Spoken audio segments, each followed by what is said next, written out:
Hello, Kaiko here, and welcome to the chaos. Let's go.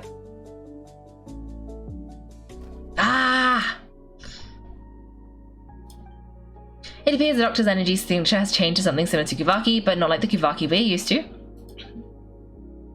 No, Christ, Kuvaki devices will only have a limited effect on it. I can see why you've chosen to place your hopes in alchemy instead. Also, I must say, these books are rather profound. My subordinates just shipped them in from Fontaine. Some of them are from the NASA Crew's Auto, some are incident reports from Petrichor, and then there's just a few test reports for those junk machines. Additionally, after some further scanning, I've discovered something extremely annoying. What's that? Tavat's skies contain multiple moons. A long time ago, when I did my first scan, I detected 3, just as the legends say. When I checked again just now, I detected 4 moons. No, that's not good. So there's 1 extra. Yes, originally I thought if I could still find the 3 moons, that would at least mean Columbine is still alive. But then it occurred to me that apart from the frost moon, Tavat's moons are just husks. And husks surely shouldn't show up in the scan since they're not alive. It's weird, isn't it? If we can't even distinguish between a dead and a living moon, how are we supposed to know whether a moon goddess is still alive?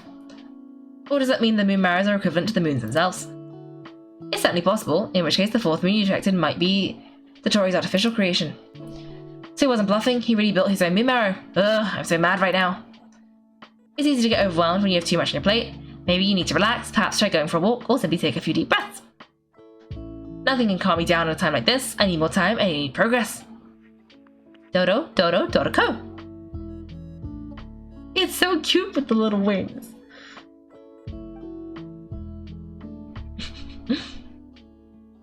It's Mr. Flint's. I really hate that ringing noise. Ugh, first the 4 Orthons of the NASA Cruise, then moon mirrors, now what? Oh, sorry if we're disturbing you. Might I ask what's troubling you? What do you want? We're busy. Are you still at the Curatorium of Secrets? Yeah, look, everyone else is still out, so there's no hurry. Plus, I'm busy, so I'd appreciate it if you gave me some space. Even though we have crucial intel to share? Fine, I'm listening. You intend to share it via the data communication device? Ordinarily I would, but this is a unique situation. I think it's best that we discuss it in person. See you at the Curatorium.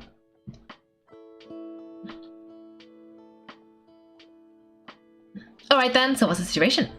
The rest of the team is still out working on their missions and evacuations, but we decided to fill you in on the most crucial information first. Sandrone, you're right, Columbina is most likely still alive. That's the best news we've received in a while, by a long way.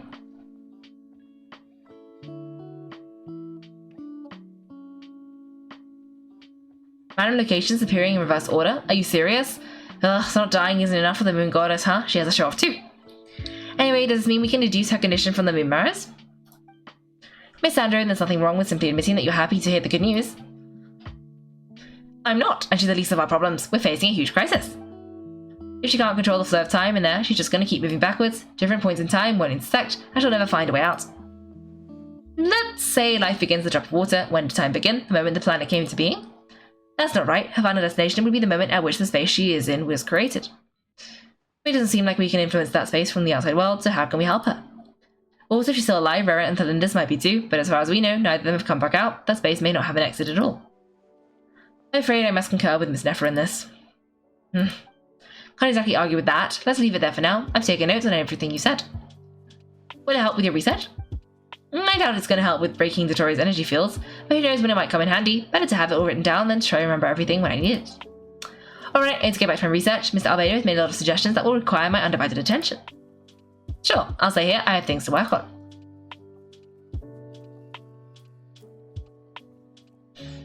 I have so much quest to do. But that's okay. Maybe. Paimon, are you there? Alright, she went with Varka to Natlan, didn't she? Good thing we've moved her and Keiko's luggage in here. Speaking of Kaiko, where could they be? There's a note from Paimon. Paimon here, not in the moment, but if anyone needs to borrow her stuff, or Keiko's, go ahead and help yourself. Paimon won't be mad. Also, Kaiko, if you get back before Paimon, make sure to get some rest. Paimon misses you a lot, but put your health first, alright? How sweet. Well, since you offered Paimon, don't mind if I do. This is Kaiko and Paimon's luggage. All the items they use day to day are here. It's all organised. I wonder which of them is responsible for that. What do we have here? Among the daily necessities, there's a photo. camera captures a special moment that can only occur between people who are close to one another. You can really sense how the photographer feels about the subject. I wonder why this picture was placed outside. Is it because Paimon recently looked at it? Or no. I was gonna wonder if it was Columbina, but this is in the future. There's also a thick adventurer's handbook in here, a record of Keiko's achievements and memories in Tibet. This must belong to Kaiko. Perfect, I'll use this. Hang in there, we'll find you.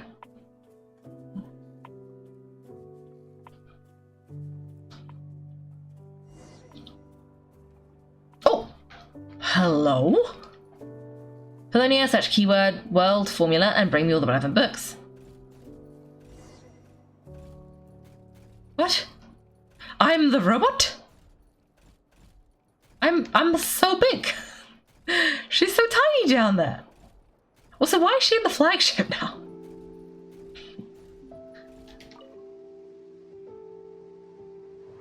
No! Don't make me do this now. Oh, really? I presume there's about to be a decent amount of reading. Okay. Great, now I can't see. This is fine. Let me just... Oh my gosh! Why? Why would you do that? No! Okay, ancient log Carter Sherbius. We were assigned the same lab. I was never the first since everyone said that he was a child prodigy. Since the disaster, such people are more precious than ever. I thought that an institute star recommended by higher-ups might be more full of himself, but he's much better than I expected. He's just not the most sociable sort. No obvious symptoms. I made a huge mistake and knocked over an ancient geometry machine that took a lot of effort to bring back from the desert. Ruins. The machine came to life and made a huge mess of things. Though he's a lot younger than me, he's really smart. I can't believe that's how he managed to tame the machine. Maybe taming isn't the right word. Maybe other engineers will look down on me for using it. But it really did feel like taming. I know modern clockwork machines well enough, so I can see the huge technological gulf between the two. Even disregarding constructions, we will make a little meaningful progress if we do not resolve the power issue. While I still have to be careful, I've never seen Elaine angry, and I don't want to find out what he looks like when he gets angry. A few minor symptoms. Also, I feel like I haven't done enough of the Fontaine quest, so this might be a little bit spoilery. Oh, for the longest one, no! What is this U8 thing? Is that me taking off my glasses? This is because the little thing is scanning my face, but I leaned too close and then it lost me. And that's why the Kaiko model was just sort of standing there blankly. Okay, took the day off. I can hardly believe it. Elaine came to visit me and even brought his sister. She's a lovely little lady and a friend of strangers. A fine day indeed. We discussed the idea of thinking machine based on gems and tape circuits. I use the word discussed, but actually I just said things like, oh, or that's really amazing, or how will you do that, whenever he paused and didn't make any real contributions. He was really into it though, and he behaved very differently than he usually does in the lab. His little sister is probably way smarter than I, a research assistant. Seems there are interesting upsides to having my disease flare up, but I'd prefer to return to the institute and help out as soon as I can.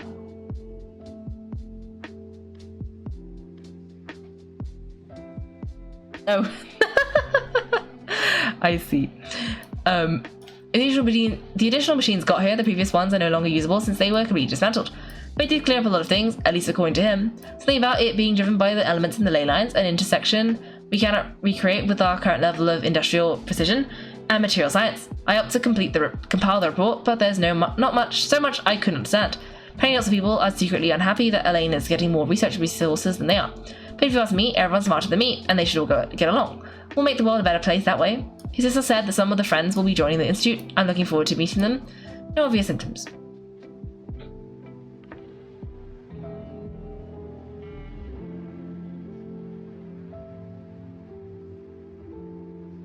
This is why Kaiko is longer than... Oh, this is why Kaiko is longer than you expect, because she has to talk to everyone and read every book. Well, yes. I don't always talk to everyone. Well, no. I do talk to people in the quest. I don't always talk to people outside the quest, because then I just talk to them when you guys don't see.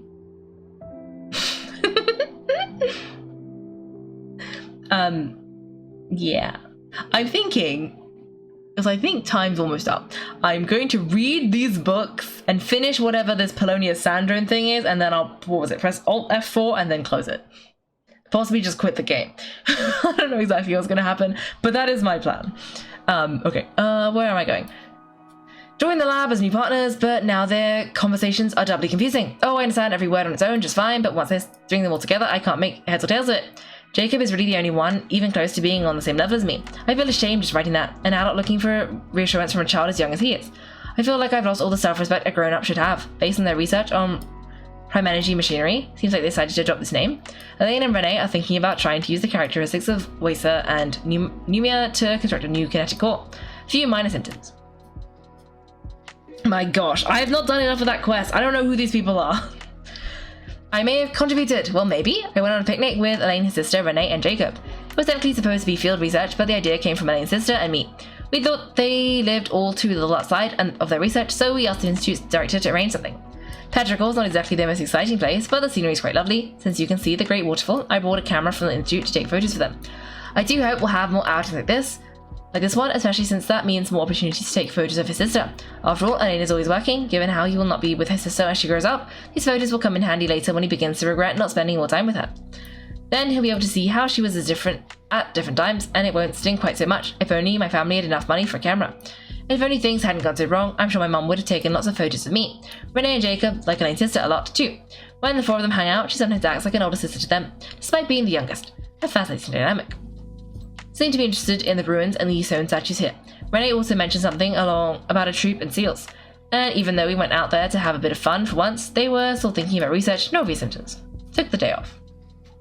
Oh, I can put my glasses back on. That'll make reading easier. Okay.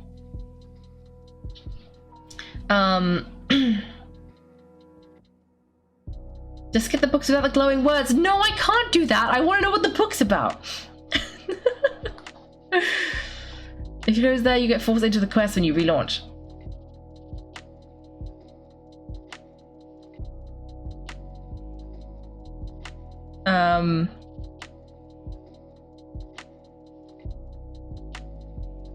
Oh, there's like 15 books. Oh. Oh. Oh, but the books. but the books. Okay, so there's a save part after the Arlecchino thing. Oh, but the books. But the books.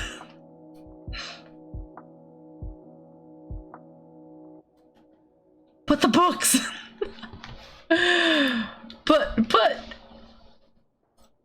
but the books.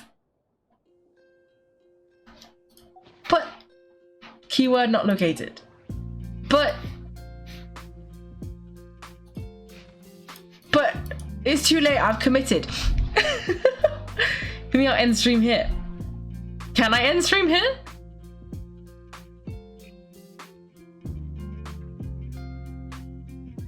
Because then we're just gonna start the next stream by reading all these books.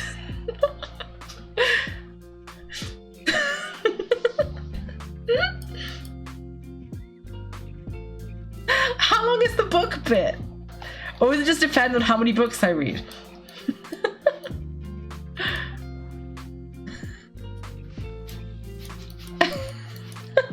How many?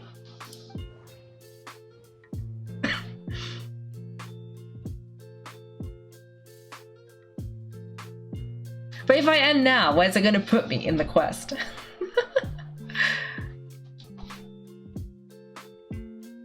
Like, am I going to get launched back in?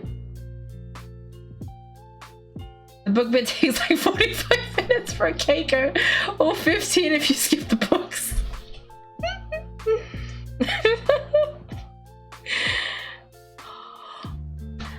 You think you're going to start from here? I don't really just want to not play for a whole week though. But I could read all the books off stream and then you guys wouldn't have to see it.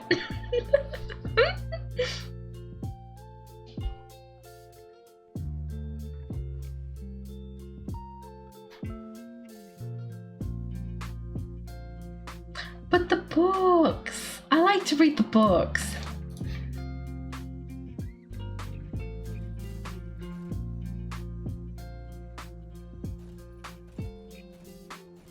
I could just not play for a whole week though. That wouldn't be too bad. Oh no, but you're gonna have to... You know what I'm doing? I'm wasting book time. 6 hours. No! Can't do that. I have to go to work.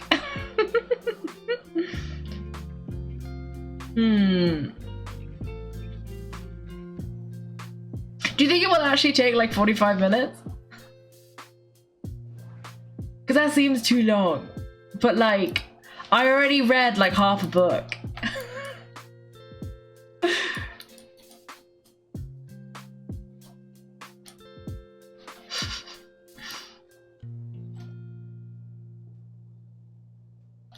I'm gonna keep reading a bit while you guys think about that.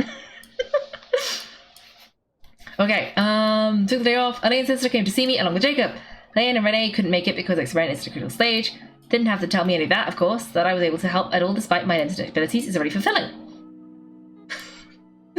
I heard Elaine, the Institute's director, came to see me separately while I was unconscious. I feel bad they came all this way for nothing. I wasn't even awake. Still taking time off, but I hope to get back and help them again soon. Found out they were graduates from the NASA Cruise Institute, and that made me really happy. They talked about the director and the vice director, as well as their adventures, and it made me feel like a kid again. The only detail that didn't make sense was the cake the vice director made, because it felt like punishment when we had it. After the disaster, I lost contact with pretty much all of my friends. I'm so happy they were able to find each other again. I wonder how my friends are doing. They're probably trying to rebuild the NASA Cruise Institute. I've got to go check it out next time. Talked about the thinking machine again. I had an idea about making it a thinking camera, so that it would take photos of those precious to him while he's busy. He thought it was kind of pointless, but that it had security and surveillance implications. I did it! The light bulb came on. I was lucky to have recovered in time to witness the historical moment. Quite a pity, but I hope Renee and Jacob will make the breakthroughs of their own in their own research topics. I also hope that they get better assistance than me. No obvious symptoms. Took the day off. There were several visits while I was unconscious. It's a shame. All I could do is read the letters they left behind. Jacob left me a note inviting me to his and Renee's lab. There's something they want to talk to me about. I hope I can get out of bed soon. Anne brought flowers for me, but they have already wilted by the time I woke up. Took the day off. I was able to get out of bed today. This is where I first met Elaine. For a time afterwards, I documented the experimental procedures and phenomena based on his oral descriptions while standing here for the first time. He was trying to start up the machinery below in an ill-fitting lab coat. Renee and Jacob later entered through that door. And Elaine would temporarily forget to act the young genius, rushing towards him like an energetic kid. Here I bore witness to the first successful controlled annihilation reaction. The brilliant light cast a deep dark shadow, and I believe history was made in that moment. Will someone like me, so excited I knocked over the ink bottle, play a role in an event that will go down in history? Behind the locked door on the other side is Renee and Jacob's lab. It seems access was limited due to the dangerous nature of their research. They are destined to become towering figures in history. I guess Elaine moved to another lab. Here's his plan: once the energy problem was solved, he would study kinematics. I will read him later. I wonder how Anna's doing now. What matter of beauty will she grow up to be? I'll stop writing here. I don't have much time left. I hope everything goes well. There are 2 tables full of books. Tells me to sleep, it'll be fine. Just don't breathe a word. Fandom does not have the books! I've got to read them now then. You know what? I said I'd read the books. I'm going to read the books. And I hope it will be fine. We have a little bit of a buffer, but I cannot like finish the quest, but we're just trying to get to a safe endpoint, which seems to be with some Arlecchino section. Is that quite soon? I hope so. Anyway, sermon dictation concerning the apocalypse. Ooh, world formula. In light of the formal and rigorous proof outlined above, I believe the correct term for this situation is Fortuna. It is ancient Remarian technology, a wisdom unparalleled. I never imagined Remarian ideas to be so similar to the computation graph I have named the world formula. This is strong evidence. Human civilization is bound to lose its potential amid ongoing exploration and evolution. Humanity's decline is, in truth, unfolding at this very moment. To put it bluntly, ladies and gentlemen, the apocalypse draws near. This is not the hallucinatory babble of some wandering monk from Sumeru, rather it is a logical deduction grounded in reason and natural philosophy. Please take a look at this diagram. Beneath the most hidden of all hidden, the number of cycles, that is, the number of higher particles, can now only be 4. No new world cycle can be generated through reconciliation. In other words, the end of this current samsara is the end of infinite light.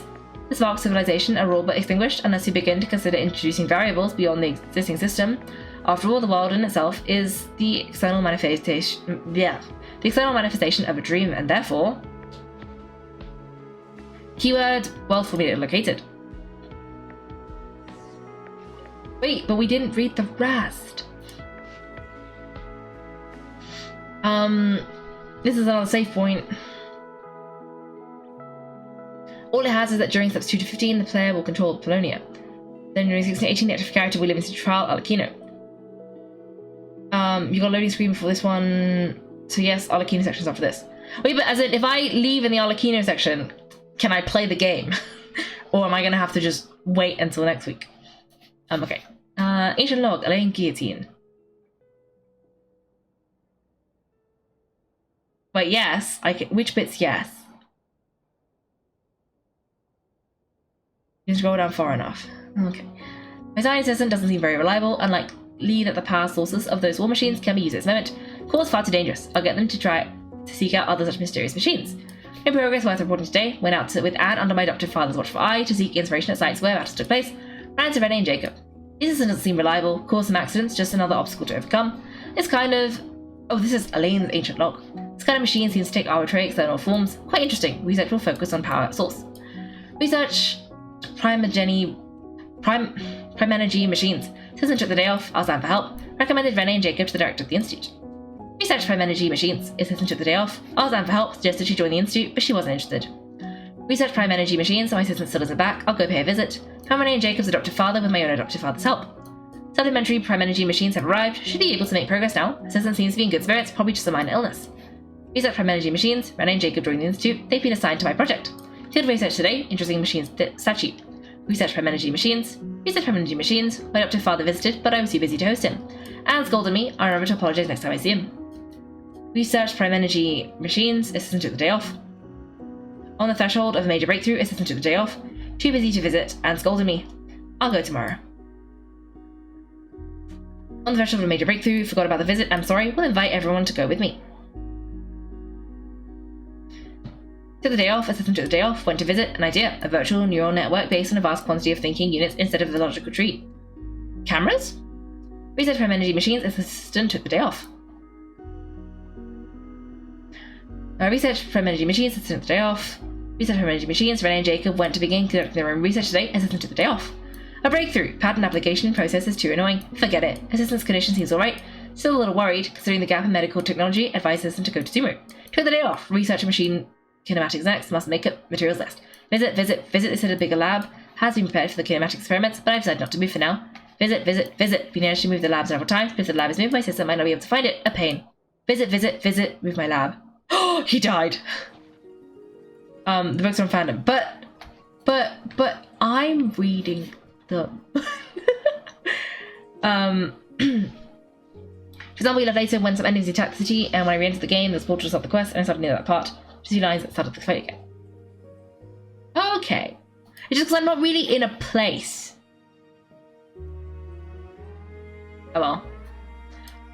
I'll do what I said. I'll read the books, and then I'll quit. Though it's a shame we'll have to miss it, I was looking forward to Copernicus' new work. Ever since he was a child, he's always been incredibly talented. Out of consideration for everyone's safety, it has been decided the institute shall close. Driven by the energy and vigour of youth, the young ones are clamouring to go out and do battle. Hope someday they will understand the importance of prioritising post-disaster reconstruction over marching off to die. Fear that it shan't be long before we must depart. We've chosen a good piece of land in the fountain of Lucine as a post-relocation site. They say that they want to use the land to build an opera house. They'd sooner set faces aflame with shame and laughter to think that anyone could be so comical. We're going to pay our respects at Basil's grave. I hope it all turns out like Emmanuel said. However, it's the institute's responsibility to support gifted and talented youths. Met with the newly appointed Udex. He has a peculiar temperament. Seems much more reliable than Leon and those other clowns. If all goes well, it has the potential to completely revolutionise our understanding of Clockwork Mecha.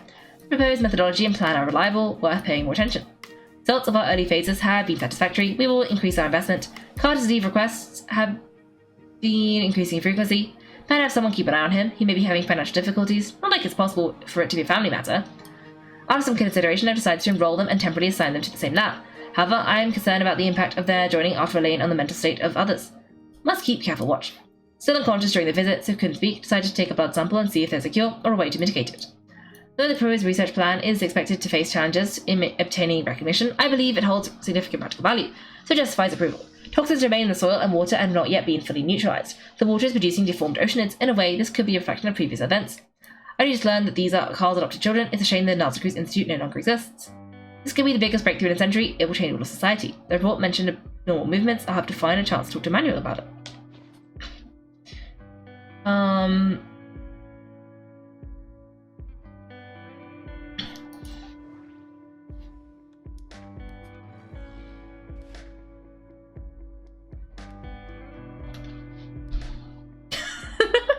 Time to take a nap. Okay, that's good, Stein. Oh. Oh! That's a good point. Development engineering blueprint, keyword not located. See, I didn't even read this one! I only had to read 4 books. Okay, come on, Sandrone, here's a book for you.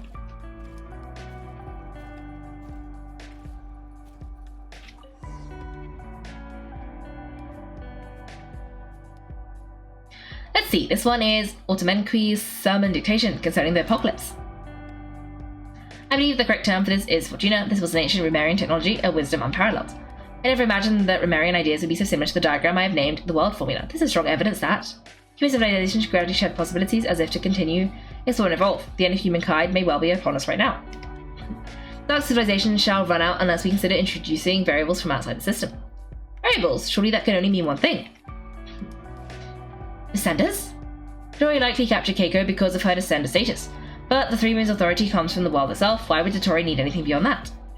Where does this variable factor in? The world formula calculates the fate of an entire world. Introducing a variable would therefore give us? I don't know if I like being a variable.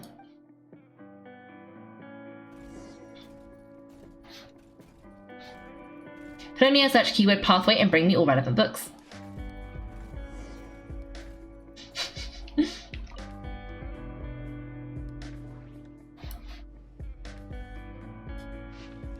Following Guillotine's instructions, the research went well. We've created a clockwork mecha that can release energy. To be honest, we no longer need to call it a clockwork machine as it doesn't rely on elastic potential. It'll be compelling to see what results he achieves next in kinematics. There's no way an old-fashioned clockwork mecha can withstand such power output. Even young geniuses must stumble now and then. The thought of using this sort of unstable energy source is impressive. Though we have long observed these unique energies in Fontaine's atmosphere, water, and organisms, it has always been regarded as a latent threat rather than a potential resource. Aren't there a few younger geniuses too many nowadays? The director's pleased, sure, but won't someone spare a thought for us ordinary people? I mean, not all of us are as simple-minded as Serbius. It received a very high rating. If the patent were to be granted, the potential financial gain would be considerable. However, I decided to decline the opportunity because the machine was practically all Guillotine's work, and I can take no credit here. My family was quite angry about it, but as an engineer, one must have a little dignity and self-awareness. Still, making improvements and output efficiency has increased. Seems to have been specially recruited. That's good. Had to continue that line of research. Who knows what horrors he might have unleashed. At this stage, we have to pull out. The director says everyone will be given a position in research resources after reconstruction. But I'm afraid if it was me, I would use this as an excuse for a major shake-up. People like me won't get recalled anyway. Never mind. I've been pretty happy these past few days. I guess I'll consider it my retirement. I'll go to the city and open a small workshop. Preparing watches for folks. Cameras too. Right. I'll see if I can make a waterproof clock. With the way things are going, I might make a killing in the future. Is this the history of like that shop with the 2 brothers? I think so. Anyway, Jacobs.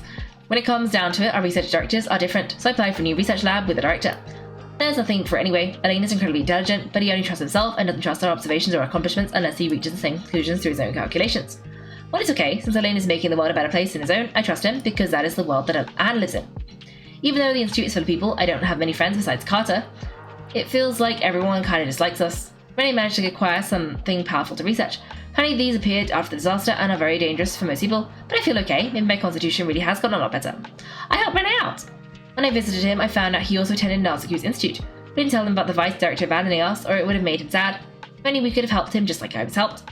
After discussing it with Renee, he finally agreed to give it a try. He said, since it's dangerous, everyone needs to be made clear to Carter, and he must make the judgment himself as it concerns his own life. But if it's successful, then he'll survive just like I did. I wonder if that's like Caterpillar, but Carter. Interesting. Ancient log. Seems the ordinary diary machines can no longer satisfy him. As a result, the director used national resources to obtain something truly horrifying. Rumor has it that someone was nearly killed. I hope this will help him achieve his research objectives.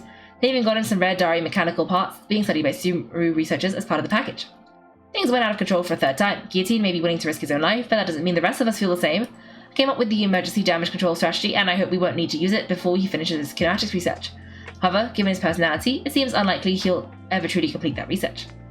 It seems his experiments into machines were intended to create a mechanical dog as proof of his accomplishments in kinematics and material science.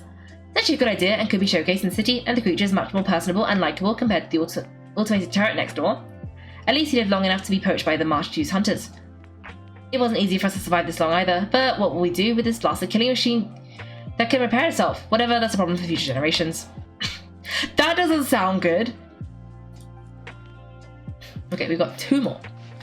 Ultimenqui sermons, dictation, explanations of chemical marriage. Okay. Fundamentally, what the ancient orders designated as marriage was, in essence, an interpretation of ontologically distinct ordinance. As you can see, is a magic set in motion by the 3 particles above the kingdom. Yet its metaphysical origin lies in the emanations of the 4 particles beneath the firmament.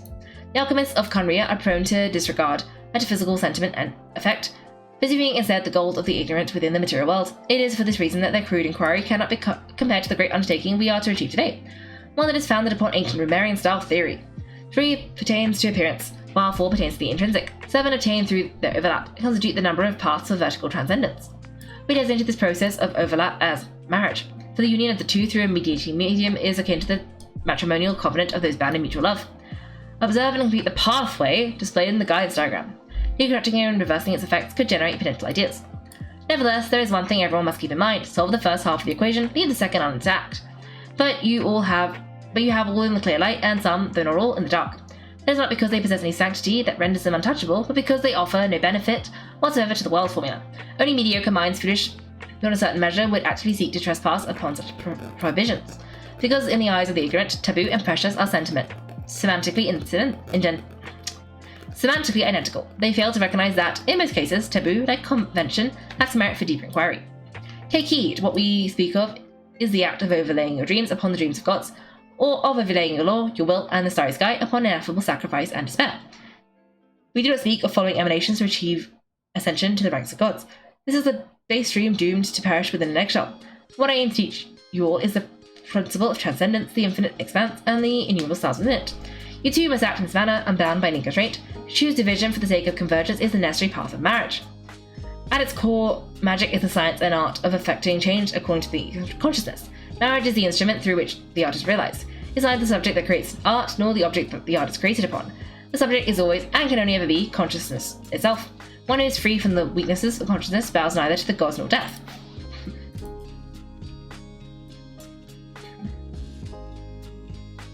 But there's one more book.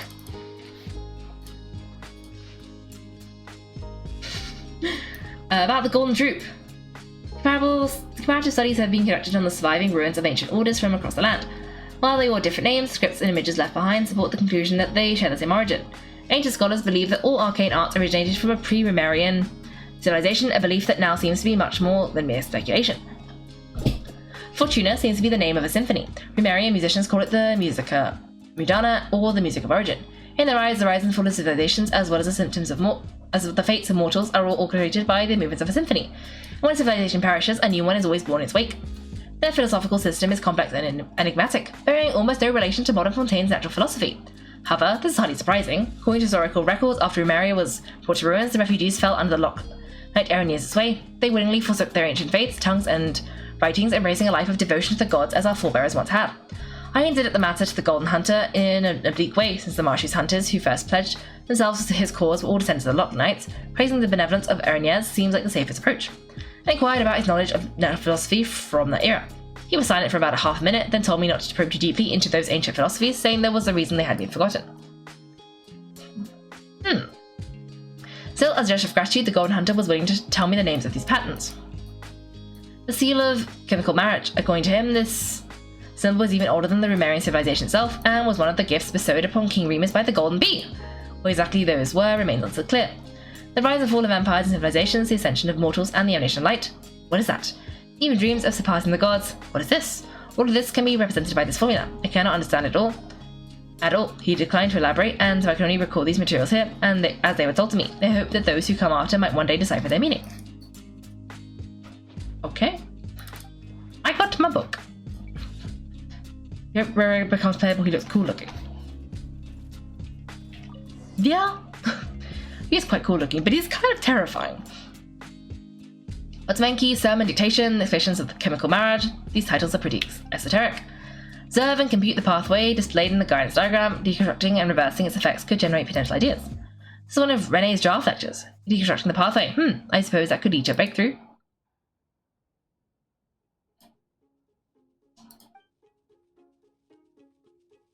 Ugh, for so long, this guy sure loves showing off his knowledge.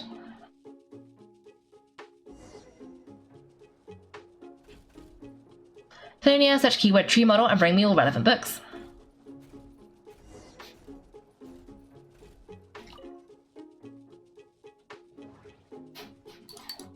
Okay.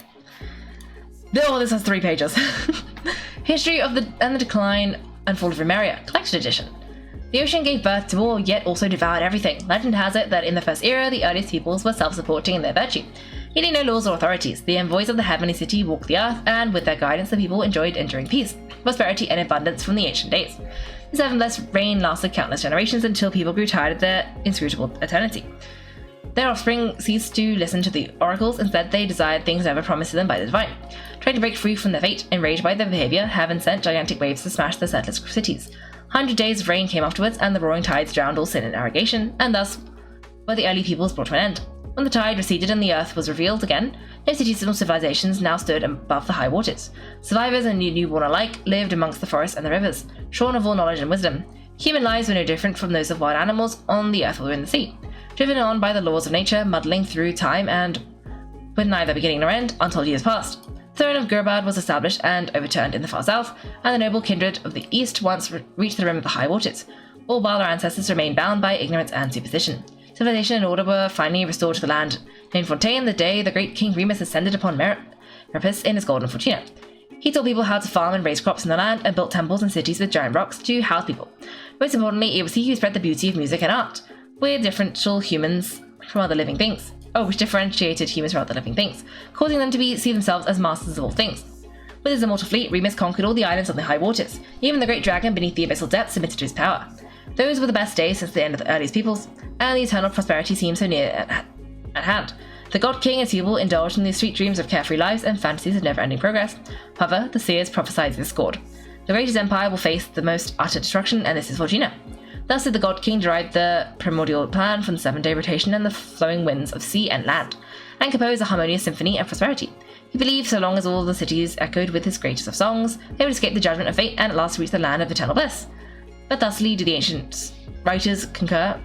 Oceans will rise and powers will fall, and the only constant is change. Greatness and glory unto Remeria and its immortal ruler Remus, king of all under heaven and universal harmist. Today, the glamour and luxury of the bygone eternal city is beyond the imagination of even the most knowledgeable scholars. As he sailed past the ocean pillars along the royal ferry to the giant port, paying host to Fortuna, the imperial ship, you would have first seen a lofty tower. The Tower of Remeria was not built to receive heavenly oracles, but to guide ships travelling between islands in the high waters. It is said the tower stood at the border of reality and dreams. Even if sailors were to be lured into slumber by sirens, they could follow the sounds of the bell to break through the mist and find their way to Remeria. Continuing along the royal fairway leading to Machamos, where the brave Remerian warriors lived, the grand temples and arenas were built with giant carved rocks to commemorate the city's glory and victory. The solid and towering walls are decorated with glaze and gold. Bronze and marble statues arrayed the land, and gold, spices and specialties from the world over piled up in the markets. Travelling through Machamos, you would arrive at Capitolum, centre of Remeria, overflowing with delightful aromas and beautiful melodies. It was a paradise for artists where only the most outstanding intellects and musicians were allowed. Each among them, however, only a small fraction enjoyed the privilege of serving the God King. Here, all the theatres and palaces were established in shapes most harmonious, their beams and domes adorned with the most sumptuous and intricate carvings, and centered on a golden palace of towering copper pillars. The king, resting peacefully at the heart of the palace, listened closely to every melody and every note coming from every corner of the empire. Upon hearing any discord, the God King would correct it immediately with a pluck of his strings, bringing perfection to the symphony of his empire. To keep all the people upon the high water from destroying the symphony of universal harmony, King Remus promoted 4 humans of great capability to high post. He shared his power and authority with them, making them his partners in governance. The harmos for all cities, to eliminate all discordant sounds. To spread the harmonious symphony throughout the world, he built far-reaching fairways which conveyed the melodies as never-ending ripples from Capitolium to every corner that sat above the high waters. Yet fate's decree was not for even such gods to defy, and to even attempt to escape destined judgment was a mortal sin. Amongst the God King's sins, the most terrible was the attempt to pass powers that should have been reserved for the godly domain to humans. Thus, this power and status led to corruption and decadence, leading to violence and revolts. Such is fate's cunning that it uses the very powers that rebel against its own ends. When the day of destiny arrived, Remeria, the grand immortal city, faced an inevitable end. Today, the God King's melodies played only in Capitolium, and his mighty reign has ended. Thus do the ancient writers concur, oceans will rise, empires will fall, and the only constant is change.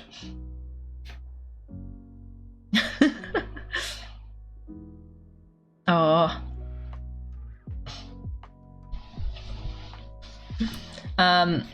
Humans, in their naivety, once believed that the reign of the King Remus and his eternal city would surpass time and fate to last thousands of years, just like the giant rocks comprising the ringed ritual sites. Until that day when the earth collapsed all at once, the tall towers was uprooted and drowned in the titanic waves alongside the great hall of pillars. Until that day when the royal fairways and temples were reduced to ruins, and the city along with its residents, warriors, intellects, nobles, and even the golden palace, as glamorous as the shining sun, fell into a chasm of eternal darkness. That was the moment when the absurdity of their eternity finally dawned on them. Glory to our noble navigator, the ruler of rivers and seas, and the queen of all waters. May she defend the law, and may her reign be long. Peace be upon all the realms of Fontaine and all the people under the heavens. When the royal city collapsed, the great tower shattered, and the people above the high water were perched on the precipice of barbarism and annihilation. It was our noble queen who settled the conflicts between the tribes. Around the flowing springs we established cities new, and started a world guided by laws that has endured to this day. The tragedy of Remeria occurred nearly a century ago, but its history has already become concealed in legends and superstitions. This has partly come down to the fatal catastrophe that destroyed it. So ruthless and swift was the disaster that all the researchers and literature capable of passing down said knowledge now sleep beneath the waters with the Eternal City. Another key reason is the purposeful distortions created by the mysterious researchers who claim to be descendants of Remeria. My job is to extract and reproduce the true essential shape of this magnificent ancient civilization with the universal rationality of history. In certain folklore that exists today, even the greatest of ancient scholars have been painted as soul-stealing magisters who entrapped mortal spirits within specially made magical golems, binding them into service. To be sure, the Remarians did make such terrifying golems, which to this day may be found ruined out in the wild, but this may only be blamed upon the moral degeneration that came upon them in Remaria's latter days. The people had forsaken their noble duties and embraced hedonism and debauchery, accepting the violence they inflicted on others, and thus were they also violently destroyed. Just as the ancient and righteous concur, oceans will rise, empires will fall, and the only constant is change. Great, not in that book. What's this? Biography of Guillotine. Ooh, Guillotine. Guillotine in its latter years. No one can know the root cause of every incident in the world. Humans are neither wise enough to predict the future, nor able to stop unfortunate accidents from occurring. It's a shame, there's nothing more to say. Elaine Guillotine, in response to... Oh, it's Elaine! To a question about its early years from Nellie Cochran, chief editor of Steamboat. After retiring from the Fontaine Research Institute, Guillotine declined all invitations from the Palais Memorania and civic organizations from the court of Fontaine. Instead, he withdrew to the Beryl region countryside, living in near total isolation from society. Notwithstanding, even prior to this, the reclusive old man had never formed any deep connections with others. If we were to make Madame Nellie Cochran at her word, then Elaine Guillotine was at heart a lonely shut-in, always burdened by a profound sense of insecurity. It was for this reason that he maintained a detached attitude towards others, as if by pretending to be unperceptive, he could hide the keen sensitivity of his spirit. He could not ease his own pain, nor share it with anyone. All he could do was enclose it like a pearl within the shell of his heart, shaving and polishing it with his very flesh and blood. Of course, Guillotine students would not accept such claims, dismissing them as attention-seeking nonsense and accept nothing more than a smear on the master's reputation. This was the main reason why Roger Coates, the third director of the Fontaine Research Institute, filed a lawsuit against the Steamboat. He never employed any servants to tend to his daily needs. There were rumors that in his youth he had created a mechanical device capable of independent thought and used it to assist him in his work with Mary and Guillotine at the Marshes Fountain.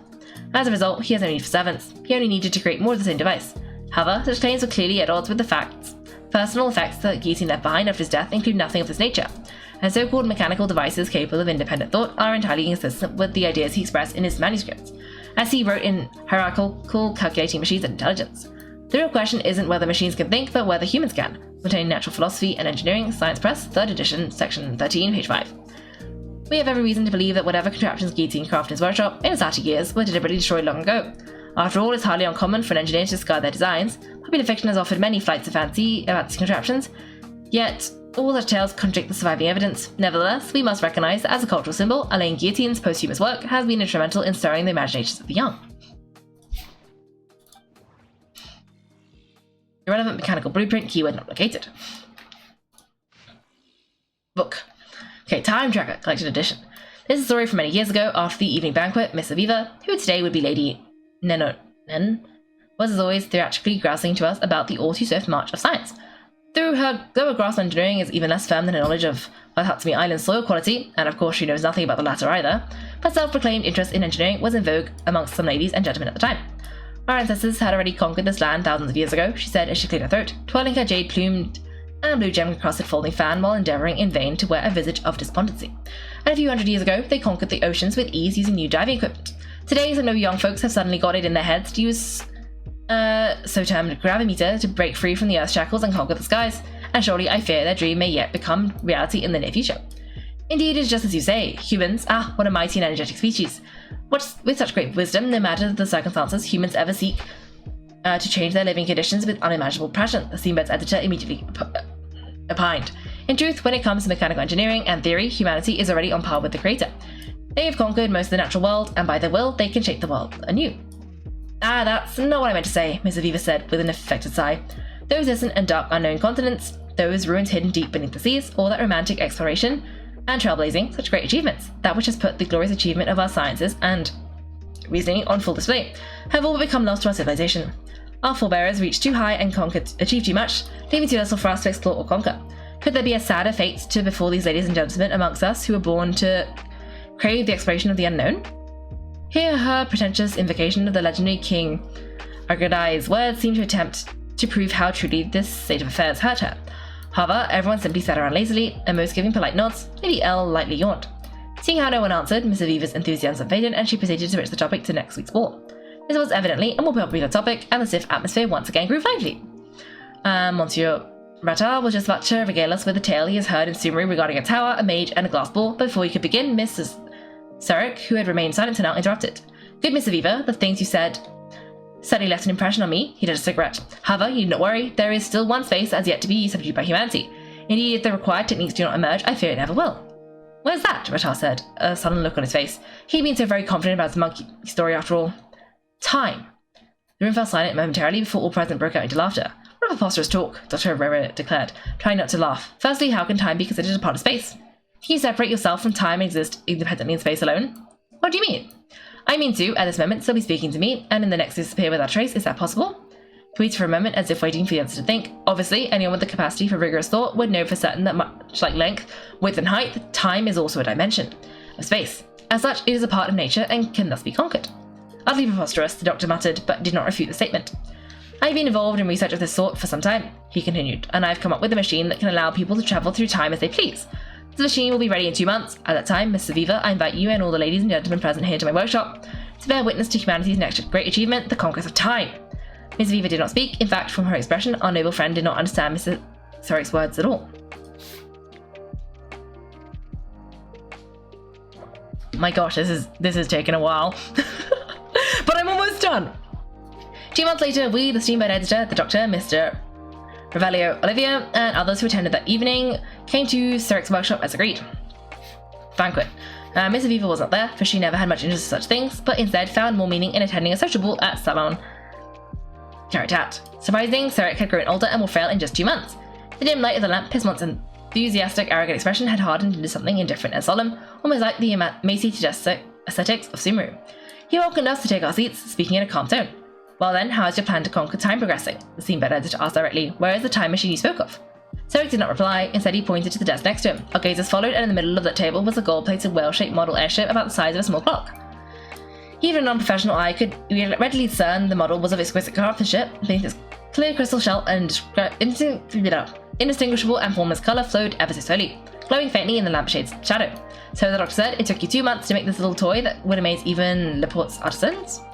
Said he looks nothing special, Sarek said, an inscrutable emotion shining in his eyes that could almost be called pity. But this is simply a projection of the object has left in this moment, just as one can only see a thin line while viewing paper from the side. Blithering nonsense.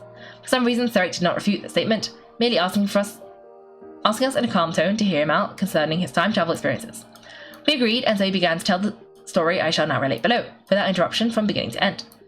For all of you, it was 2 months ago when I first told you of the idea of a time machine. Similarly, it might have been a week ago when I finished constructing said device and stepped into it, initiating the very first instance of time travel in human history.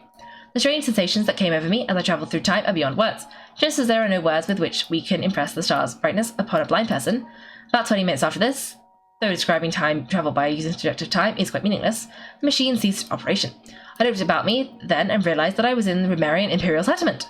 The grand temples and arenas carved of titanic stone would make the opera epiclese hang its head in shape, while the creation of a laying guillotine would be little more than a child's wind-up toy before the towering Remarian golems. Just as I was beside myself in awe, a few patrolling troops discovered me. Seeing my strange style of dress, they took me to be a spy for the Bavarian tribes. They seized me, naming me a lowly slave, a degenerate believer in a false god, and threatened to throw me into a deep cistern to feed the vipers. Fortunately, the local Adel, I later found out her name was Idea Anavana, realized my identity was anything but ordinary and had me sent before her.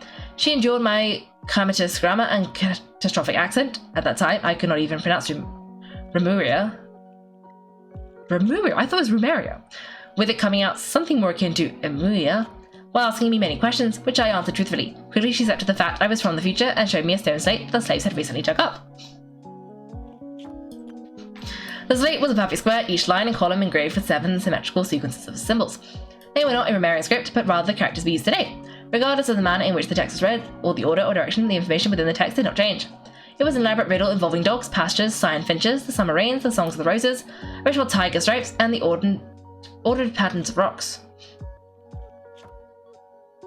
Despite my long-time love of wordplay games, and the cycle of riddles made me terribly dizzy. For some reason, I knew I must solve it, no matter the price. I spent half a year doing so alongside Idea, and as it turned out, the key to deciphering it lay within the name of a slave now 30 years dead, while the answer was a date set several hundred years after the Empire's fall. I bade Idea farewell and stepped back upon the time machine, forwarding myself to that date in hopes of finding the secret behind that stone slate. There I met several Marsh-used hunters, and they showed me another stone slate, which again had 49 mirrored characters on it that formed another riddle. Again, the answer was a date, one set in a future still further off. Following these stone slates directions, I crisscrossed the fabric of past and future, shuttling back and forth 13 times. Each stone slate's riddle was trickier than the last. One of them could only be cracked using a bad romance novel that would only be published 300 years hence. The 5th word of the 37th page of that book would form a conjugate with the full name of the 375th Maison Gardenage officer 375 years ago. Another riddle cipher was based on a white flower that will only bloom several millennia in the future. I know not its name, and its pistil structure is very strange indeed. Maybe a mallow of some sort, but I cannot be sure. The flower is nourished by skylark calls, and so one of the clues to its cipher was the number of ribs on a skylark during Romarian times. I suppose that is, generally speaking, just how the riddles worked. The final stone slate came from the underground storeroom of the Basil Elton Memorial Museum, and had naught but one number on it, 0. So I don't know what I was thinking at the moment. After all, setting my destination to 0 is an action utterly devoid of meaning. But I punched my number into my machine all the same, and pulled the control lever. After who knows how long, the machine stopped. I sensed I was floating atop a sea with no waves or tides, for even the wind did not exist at that moment. The sky that loomed overhead was not blue, but a dark red adorned with countless stars, pale and distant, like salt frost lining the shore. I stood at this very first of oceans, transfixed, and several minutes passed before I realized that there was something shadowy hidden beneath the placid surface. It was a Palais Memorania, which should not be there. At that moment, I could hear someone call me by my name. Then Sarek, the voice called. I turned, and I was looking into a mirror. A man identical to myself looked me dead in the eye, just as I did to him. Then Sarek, he continued, "You wish to conquer time? No one can do that." "It was you who left those riddles behind?" "It was you who left those riddles behind." He repeated my question as if it was an answer. "Those riddles are part of time, and every matching symbol is time itself." So the final riddle answer to the riddle of time is 0? 0 is not an answer, instead it is another mystery, for the answer cannot be found in the riddle, he said. The answer to the times riddle is a mirror, or perhaps I should say that this is the answer that is simplest to comprehend. When two mirrors face each other, time is the infinite reflection of light therein. Countless diverging, converging, and parallel lights form the illusion we call time. There is no past or future, for the past is the future. I stand here at moment 0 and look forwards along the gap between the two mirrors. All beams of light fall along the same plane, and not one may escape. The Palais Memorania had already sunk long before it was ever built, and the sunken Palais will be raised anew. Joy, sorrow, tears, and death must infinitely recur, for this is the nature of a mirror. Similarly, you can never conquer time, just as you can never grasp your shadow in your hand. Perhaps it was horror or moment of frenzy, but when he finished, I whipped out the firearm I kept for self-defense, leveled it at his head, and pulled the trigger. "What? Murder?" The room was silent. "I do not expect you to believe me," Sarek said as he stood up, his eyes sweeping the room. "Oh, he murdered himself." Okay, his reflection. I sweep the room to take it as a bunch of bunk that I made up to cover for my inability to make a time machine. Make of it some lame tale, a dream born purely of solution. In any case, ladies and gentlemen, I shall take my leave of you, my future self. Awaits a riddle that I must set in. I never saw Sarek Nevin again. Yeah, that one was intense. Oh, this has to be the final one. So the story ends like this. Herlock sat down and lit his pipe, but the rest of us, whether it was Agent Gina, Miss Jacoba, or the Commissioner, Miss AHG, looked at one another in confusion. You must still remember that the location of the 4 previous cases was equidistant. There was a symmetrical pattern between the time, space, and even the first letter of the 4 victims' names, Herlock said. That is also why Gina's deduction was completely off the mark. The murderer knew that she, possessing basic knowledge of the mystic arts, would assume the flowers of the Little Cruz Ordo would treat the patient as a necessary ritual sacrifice. So the culprit let her believe that her assumption was entirely correct. But when Duke St. Germanus departed, he clearly said that everything was beyond redemption. The next case would also, Gina protested somewhat reluctantly. He's only a genius when it comes to mechanics, and everything else he's just an ordinary person. Herlock paused, then continued. He's always been the type to like things he can fully understand, just like you, Gina. "Ah, I get it," Mr. Jacoba suddenly shouted. "My dear Herlock, not everything is crystal clear. The 4th victim's death wasn't a carefully planned murder, it was a pure coincidence. He only wanted to kill those 3 unfortunate gentlemen to avenge his comrades from the Lady Cruz Auto. But the traps he set weren't limited to just those 3 locations. He was worried the plan might fail, since the 3 victims were all well-protected figures. After all, so he added a few extra traps, yet he never expected that with Gina's interference, the plan would go far more smoothly than intended. Miss Jacoba, please don't speak as if I was the accomplice. Agent Gina's face turned as red as the sunset here, as she protested indignantly. How adorable. Indeed, Herlock said calmly. It was unclear whether he meant that Miss Jacoba's deductions were correct or that Miss Agent Gina was indeed an accomplice. Most of the experimental devices proposed by the Lily Cruz Auto are built based on a simple basic tree model logical structure. They do not recognize their own masters, following only the commands they are initially given, so they end up killing said masters. This is why I keep saying don't put too much trust in Clockwork Mecha. Unlike humans, machines have no heart. I remained silent as usual, but Miss Jacoba glanced at me with what seemed like a hint of puzzlement. What's wrong? Why are you standing there in silence? Is there something on your mind? No, I didn't expect the truth to be so simple. Of course, my understanding of Clockwork Mecha cannot compare to that of Duke St. Germanus, but I've done a bit of research to suggest these machines were merely activated by Mr. Marcello's mishandling seemed a bit too contrived. But to imply that there was another mastermind behind it all felt like stretching into the territory of conspiracy theories. After all, no one besides us could have pulled off the operation I envisioned, so I decided to abandon further speculation, choosing instead to enjoy the reactions of the adorable Agent Gina. This is why you don't understand deduction. Agent Gina seemed to have regained her confidence, not to mention a mild sense of superiority over me. Exactly, she raised a finger. Isn't there a saying that goes something like, when you have eliminated the impossible, whatever remains, however... Stop right there. That's Fando something, Miss Rob something story. We don't have the publishing rights for the publisher. Herlock took another drag of his pipe. He seemed to be lost in thought once more. Regardless, his case came to an abrupt close. A person who did not manage to witness the end, a person who did not manage to achieve his ideals. A person who indulged in fairy tales, who dreamt of following the hero who admired, yet never saw his dream fulfilled. Someone who had everything, someone who lost everything, someone who woke up, someone who would never wake up again. Unstinting in sacrifice, unflinching in farewell, undaunted by pain, yet in the end, sacrifices remained only sacrifices. The partings remained only partings. Clocks tick through tranquil years, fish swim in crystalline springs. No matter how quiet a dream it is, it will fade away like this, forlorn, wordless, silent, and after that. Okay, that one didn't sound like a useful book. But I found the word tree.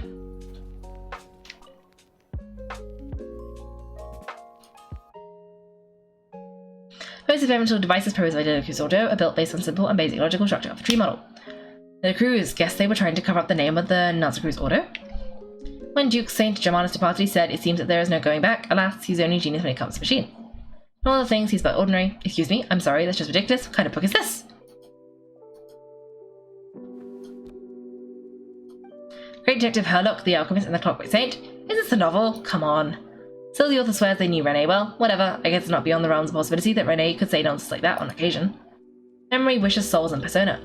Frankly, this sounds more like occultism, but if Albedo vouches for it, I suppose there must be some alchemical basis to these techniques. The way Elaine Guillotine saw it, the world was comprised of machines, the universe needed machines, and thus his technologies were created. That's why I was born. Renee... That's why I was born? Interesting. Renee's full name was Renee de Petrichor, if I recall correctly. Sounds like he and the town must be intricately connected. That place was also the source of most of our information regarding Romarian civilization. Seems like some of his projects were based on their technology. The cutting of souls and storing of them in vessels, these seemingly unrelated techniques underpinned Renee's research. Assuming that the 4 orthants correspond to the alchemical categories. The chemical marriage model? Elaine would have scoffed at that. He never would have let those theories or parameters anywhere near his mathematical formulas.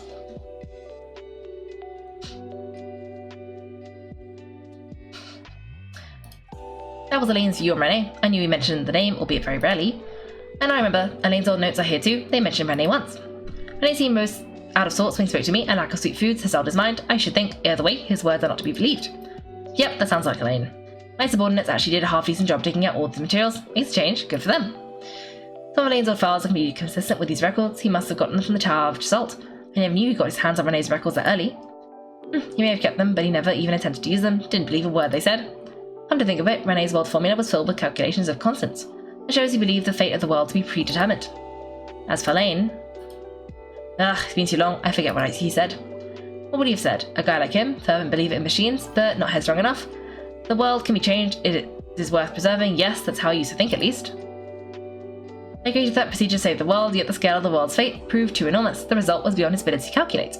He died having never seen the outcome, and there I was left behind the ashes of his dreams. Did you really never take a closer look at Renee's research, or did you read it but deem his philosophy incompatible with your model? The very thought of trying to incorporate his ideas probably made you feel sick to the stomach. Well, don't worry, because there's a whole new category of lunatic in town. Next to Tory, every other madman looks sane. You once asked me what I wished for. Should have asked him instead. He's the one pining for things you'd sooner die than witness. Oh, hello, Tobias Watterson. Welcome. Did you just listen to me reading books for like 45 minutes to an hour? I will drink some water. I need some water. But thank you for the follow. Whoops. Even today's variable can make big waves in the present. Now then, allow me to put these incompatible fragments together in your stead. First, establish and verify the existence of the Great Circle. Oh, it's colourful! Absolute nil on one end, absolute reality on the other. Now search between these two extremes. And the construction criteria. Variables. The spark civilization shall run out unless we consider introducing variables from outside the system. Input variables. Traverse the world, space-time, and civilization, then extract the essential nodes from the records to determine which variables they point to. The primordial power that differentiates light itself from the void, the power of light, yes, light. Records, Hyperborea. Ugh, that's tremendously complicated. After all that, I'm still missing a few variables. I need to think this through again. How do you think it looks, Pulonia? Like the frenzied scrawlings of a mad woman? Fine, keep it to yourself. It's not like you can talk anyway. I'll assume you gave it a passing grade. I jest, but true madness does often start from trying to save the world. What would Arlecchino and Colombina think if they saw this incomprehensible hen scratch? They'd probably have me institutionalized. So would Rosalind. She's been dead for a while now. When I close my eyes and think back, I can still see her face and that enormous dress she used to wear. Such a bizarre choice. Possessed her. Oh, and the clack-clack of those heels used to drive me insane. No one's asking me, obviously, but I hope you all know that I never wanted to save the world. I'm not crazy. I don't have delusional ambitions, and that's a clinical fact. The world needs a solution, but I don't need the world's validation. It's the world begging me for answers, not the other way around. Wait, is it not done? I thought you guys said it was done! Is it not done?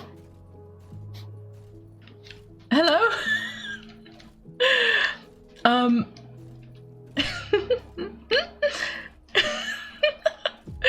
You ever get back into gacha? Oh, well, Genshin's a good gacha game.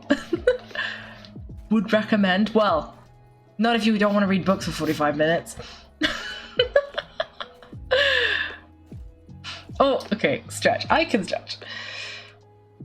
Make tea? What do you mean make tea?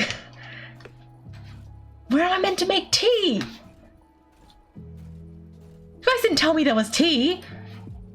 I hope it's at the bar, because I don't know where else you'd find tea. I did stretch a little bit. No, you can't. Where's the tea? Oh, here. Is it almost done? Is it just the tea?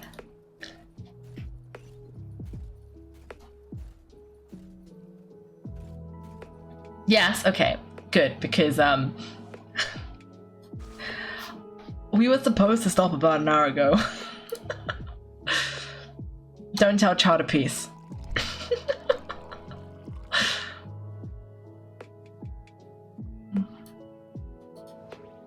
Ooh! Oh, some snacks! Oh, we can bring snacks. I like it. Getting drained you so hard, so much grinding. That's so valid. But the plot's fun. Well, I like the plot anyway. Oh no! Okay, fine. Oh, cookies go with the tea? Let's see, they must be from that person who brought these documents. I see they're from Hotel de Bord. So there's written on the box. We are proud to present this homage to the Fortress of Maripedes fun-filled meal collection system. Fortune cookies. Have a lucky start to your day. Sounds like a dumb gimmick to me. Be early to bed and early to rise, get plenty of sun and drink plenty of water. Then things will surely go well for you. What, are you kidding me? Somehow I doubt that an early night and a glass of water is magically going to save the world on the brink of disaster, a brink of existential peril.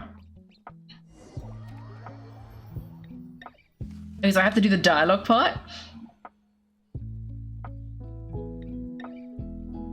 Oh. Okay, just the dialogue and then I stop, right?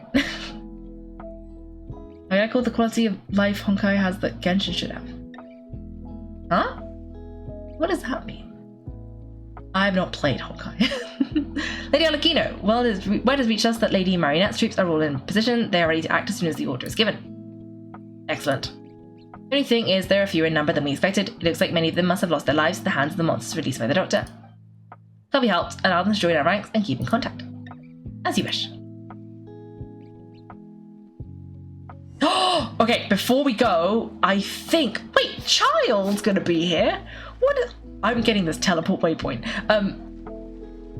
Child's gonna... No! Are you kidding me? I just wanted the... But the waypoint!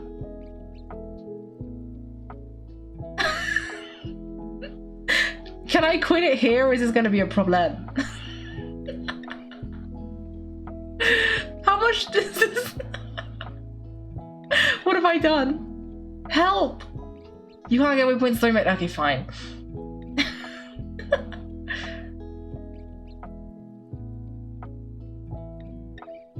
I'm gonna risk it, I guess.